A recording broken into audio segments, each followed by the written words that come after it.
I know a lot of people are talking about player load right now, but I personally think purely league and club football, we don't play enough games.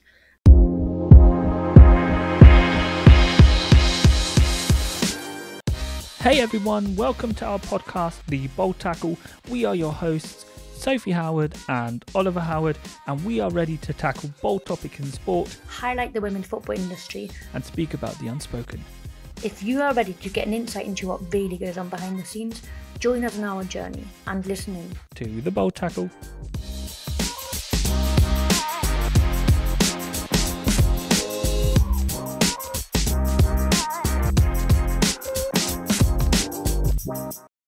Hi and welcome back to a new episode of our podcast, The Bold Tackle. Hi Soph, lovely to see you again, and although it's only been a week, it seems like it's been ages. Oh, it definitely feels like I haven't seen you in ages. How are you? It's been a bit of a busy week for me. I had a week off work, so I was looking after my daughter all week. It was a great experience, but I'm happy to be back at work again, and I'm happy to be back doing a podcast with you. How has it been on your side? Oh, probably equally busy, but for different reasons. I haven't had a child running around at home. But as you know, a 3-game week and some tough results to take, really. Really tough results. Maybe let's start with the Arsenal match. I think that's the one we closed our last episode off with. You're going in with high hopes. We all know it's Arsenal. Were you happy with the result at the end? No. Were you happy with the outcome, but not with the result? I think you can't ever be happy with not winning a game. But I think if we look at the performance, we can be happy with that. Obviously, there's still things we, going off of that game, had to tweak, reflecting afterwards. But I think losing against Arsenal, who's a top side, 1-0, and the goal coming from, I guess, our own mistake, and just reflecting on the game and the performance itself, I think that's something we could build on, and we were actually quite happy with, yes. We always talk about building on performances, but I think you can see the development of the squad and development of the tactics in your team. It seemed like you changed a lot of tactics in this game, and it seemed to work.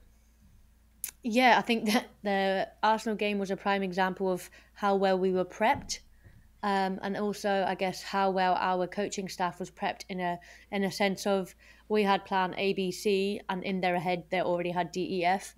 So every time Arsenal changed something to break us down, we had a new plan and a different plan to frustrate them even more, and it worked really well that day. And credit to our coaching staff in terms of tactics, we were really well supported to be able to perform the way we did.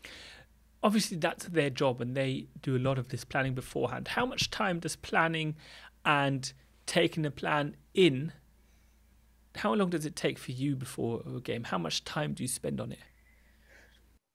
Well, in terms of the coaching staff planning, I now know our assistant who is in charge of the tactics in that sense. He spends every spare hour at the training ground. It's incredible. We make jokes now when we ask how have your day off been. It's not a day off ever. And when we ask him, oh, what have you got planned today? He just starts smiling because we know he's at the training ground until 7, 8 p.m. or whatever. And his answer is always, it has to be done. Someone has to do it, kind of thing. But I think the key in coaching is you obviously do all this prep and you plan and you've got it in your mind. But the key in coaching is how you can deliver that to your players. Because we only have Wednesday, Thursday, Friday, Saturday, 4 sessions before a game until it has to be almost perfect so we can compete against a side like Arsenal.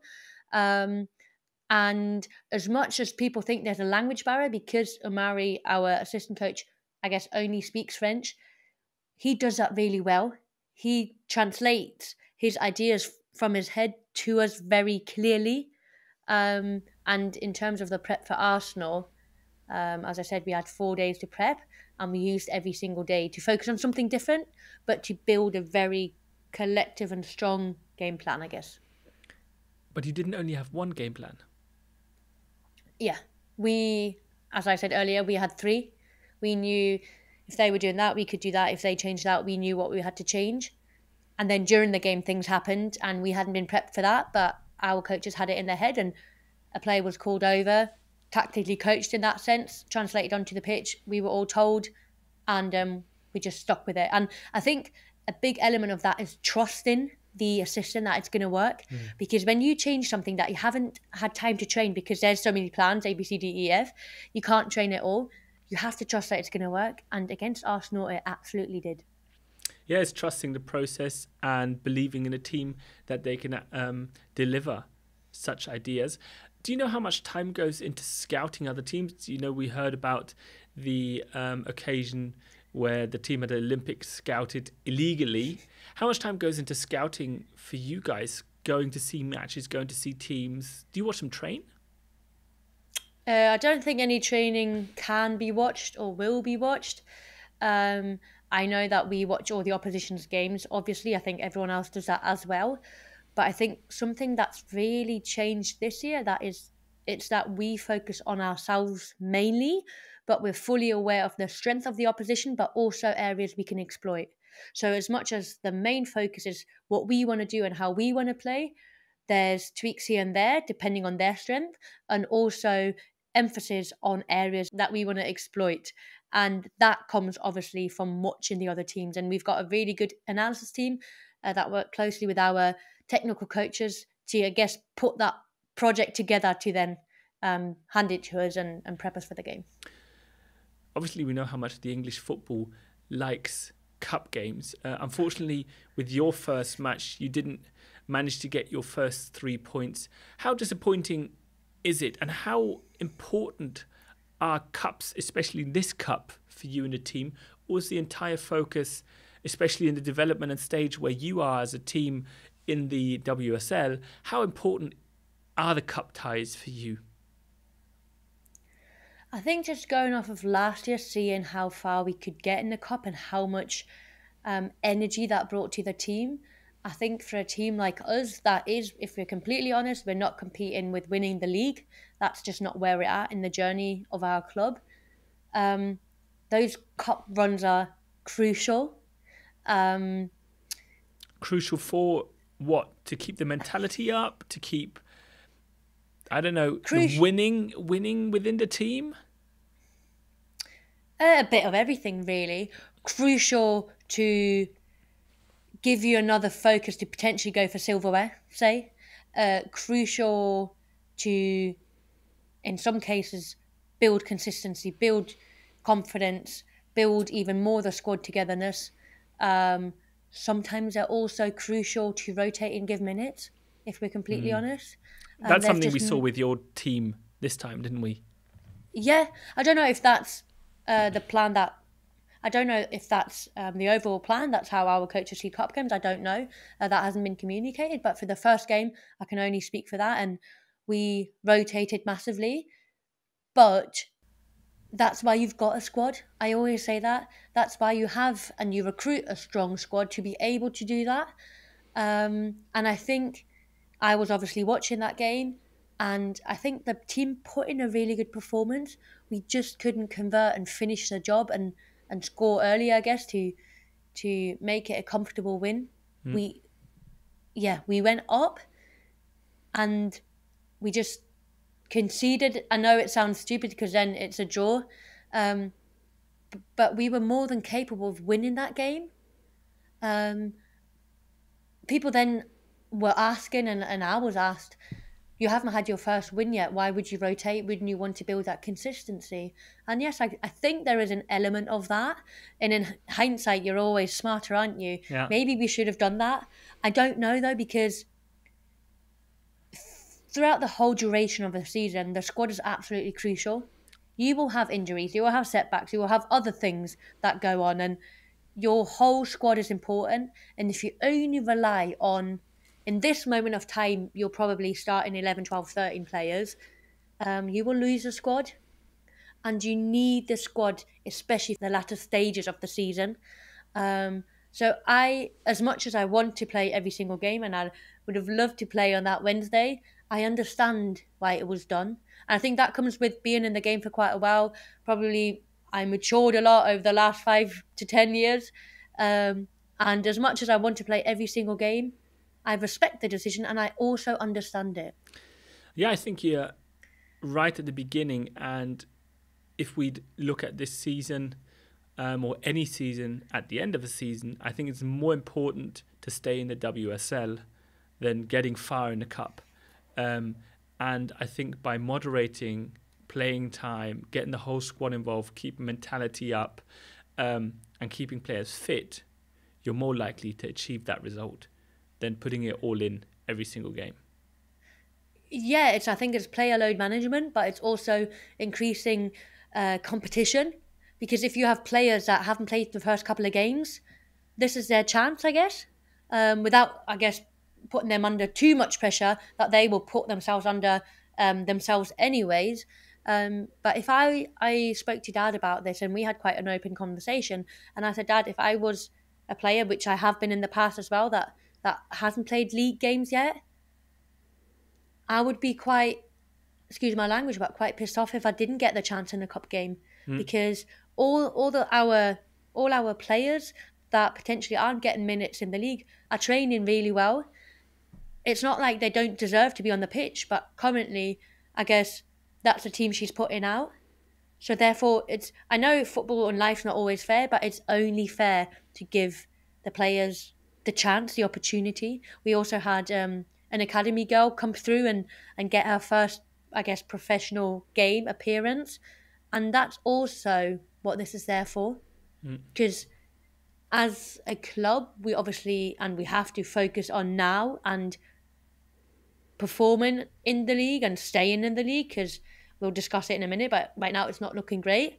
But we also have to look towards the future and build a connection between the players coming through and then wanting to become first team players. Just before we go back to the league, what are your thoughts about the whole setup of the cup? Because cup games were always the underdog had a chance of getting through. It's obviously the League Cup, but it was always a nice setup to have this knockout stage straight from the beginning. What are your views on the situation of how it is played at the moment? Unsure, to be very honest. I think it's good that you have multiple games, additional games.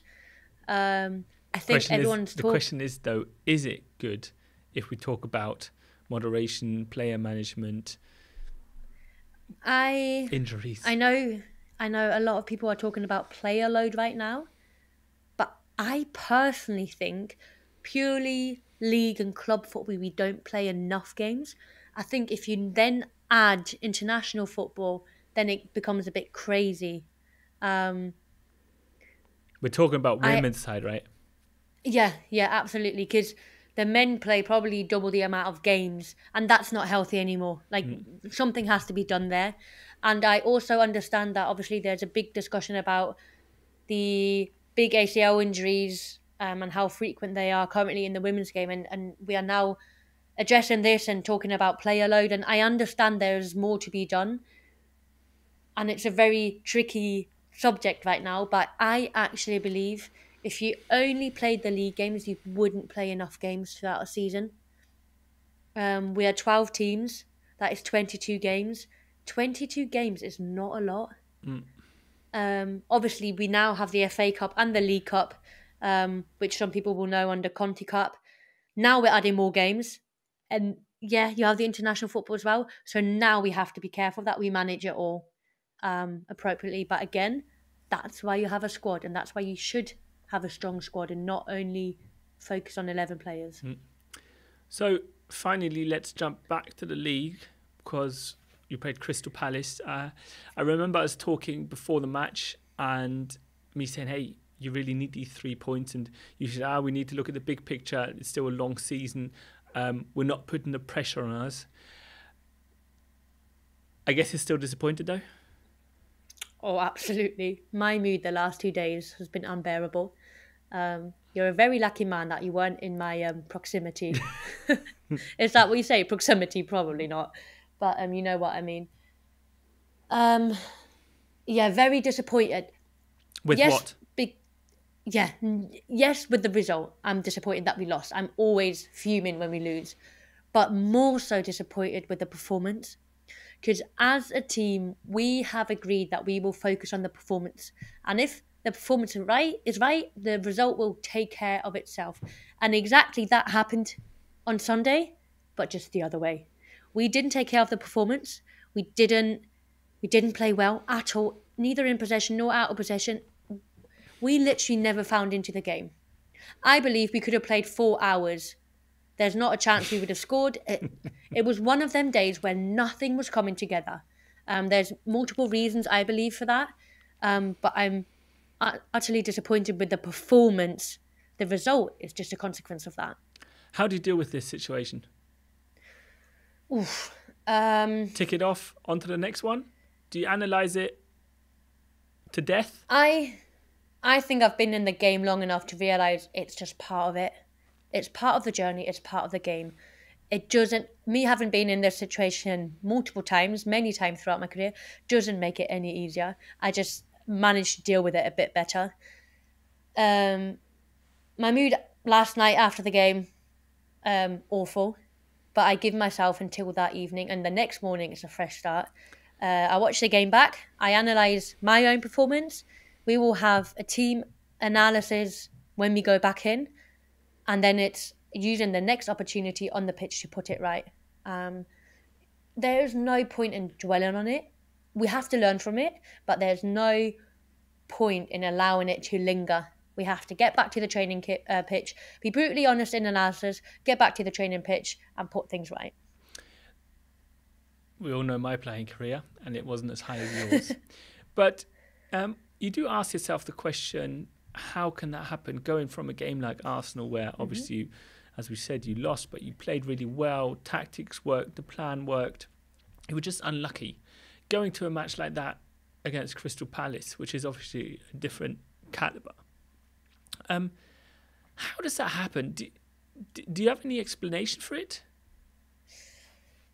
I was asked a fair few times after the game for media yesterday. And yesterday I said it was too soon to know, really. I was still too emotional, and also I didn't have the time to digest what really happened on that pitch. It felt awful, and I know from the spectators it looked awful. And it is so difficult to say what actually happened within this week. Just nothing came together yesterday. I'm not giving anything away tactically here, because people that watch it will recognise right away that our distances were way too big. We were way too far away from one another, and that's something we did so well against Arsenal. Arsenal couldn't break us because we were so tight. And in possession, the thing for me is, like, I could analyse the game now, but the question I really want to kind of ask myself, and I think that we all should ask ourselves, is why? So I say the distances were too big, and then in possession I think we forced things and we couldn't connect. But why? Because we again had multiple plans. That's, I guess, just how we're going to go about preparing for a game, and we did, and we also knew when we had to change things. But we actually never found into the game to find ourselves in a situation where we could take control of the game to then change things. We were almost from minute one just chasing things. And it felt like Palace was more on it that day. And I don't think you can say we didn't try or someone didn't put effort into it. But it just looked lethargic and, if I'm brutally honest, a bit arrogant the way we played. And that is not us at all. Like, I don't know the answer why. I don't know the answer, because we were prepped well. Maybe you could question the cup game. Did that, I guess, interfere with our rhythm of training? Maybe. Obviously, personally, like me not playing on Wednesday, that took away a training day. I don't know. But these are all things that are going through my mind, and I'm pretty sure we will be discussing these when we go back in the building. And you'll probably find answers. To round the episode off, you just said league position and the season doesn't look great at the moment. Have your goals changed or varied a little at the moment? Is it full fight on staying in the league, or are you still positive? Because we're still early days. Yeah, absolutely. And that's also going to be my answer. We're only 3 games in. It's too soon to say anything. We actually don't or haven't given ourselves a target position in the table or a points target. From day one, that had been scrapped. We are focusing on each game individually and focusing on the objectives within the performance. Yesterday, we didn't tick any of them. I can tell you that without looking at the stats, without watching the game back, or not Sorry, yet I having shouldn't be watched the game laughing. back. Oh, it's fine. It's part of life, isn't it? And also, I've been in this position multiple times. Well, my goals haven't changed, or our goals, sorry, haven't changed. I think it was a bit of a reality check. Like, we have to be on it every single game to achieve our objectives and targets. So, hard week, but thank you very much, Sophie, for taking time and giving us a little bit of answers. We'll be having a guest again next week, so I'm really looking forward to that. But thank you very much for taking the time. I hope your mood changes rapidly, and all the best for this week. Thank you. As I said, I give myself that evening, but the next day I have to be on it again. So I'm fine. It's part of it. I keep saying it, but it's just life, isn't it? But thanks again. Oh, it was lovely seeing you again, Ollie. I haven't seen you in 2 weeks. You haven't changed one bit, though. Thank you, if that's good. You're very welcome. Thank you, everyone, for listening in, and we'll see you next week. Bye-bye. See you next week, everyone. Bye-bye.